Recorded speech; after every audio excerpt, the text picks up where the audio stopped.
गुरुजी, परिवार में जैसे आपस में पति पत्नी लगा लो कि हम जैसे कुछ बात होती है तो तुरंत रिएक्शन देते हैं और ये सारा सुना हुआ ज्ञान भूल जाते हैं उस वक्त। तो उस समय जागरूकता में हम नहीं रहते, तो ये कैसे बनाए रखें? ये सब मन की अवस्थाएं हैं। जो पति पत्नी के रिलेशंस हैं ना, ये या तो फिजिकल रिलेशन रहते हैं या मेंटल रिलेशन रहते हैं। फिजिकल रिलेशन धीरे धीरे खराब होते हैं। अब किसी की शादी हुई तो कन्या जवान है, धीरे धीरे वो उसको उसकी एज बढ़ती है, कली उसमें चेंज होता है। थोड़े वक्त के बाद पति की दृष्टि बदल जाती है।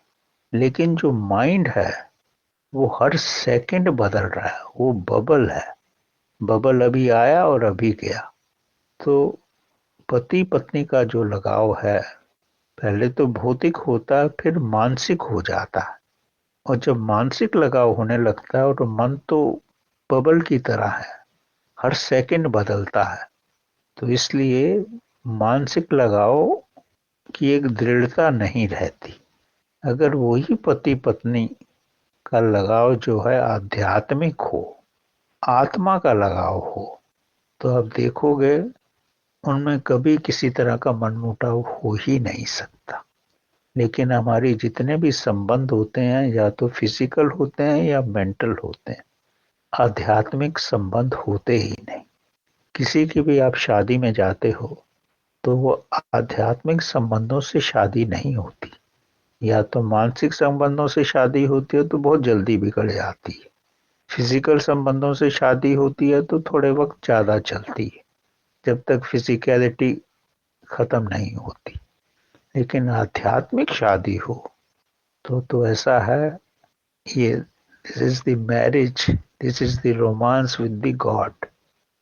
तो वो परमानेंट ही रहती है, उसमें रिस्पेक्ट रहता है, और इस गहराई तक एक दूसरे के प्रति आदर और अंडरस्टैंडिंग रहती है कि शब्दों में उसको आप बता ही नहीं सकते। तो शॉर्ट में मैं यही कहूँगा, फिजिकल मैरिज है, मेंटल मैरिज है, और स्पिरिचुअल मैरिज है। स्पिरिचुअल मैरिज तो रियलिस्ट है, मोस्टली मेंटल या फिजिकल मैरिज है। तो वो सब बदलते रहते हैं, इसलिए हमेशा मन मुटाव या झगड़े होते ही रहेंगे। तो अब सारे संसार में यही तो देख रहे हो, और क्या। वेस्टर्न वर्ल्ड में तो 70% डाइवर्स होते हैं। इंडिया में तो पहले तो कम होते थे, अब इंडिया में भी ज्यादा होने शुरू हो गए। क्योंकि आध्यात्मिकता तो खत्म ही हो रही है, और आध्यात्मिकता ही स्थिरता है। जब स्थिरता ही खत्म हो गई तो रिलेशंस भी ढीले पड़ जाते हैं।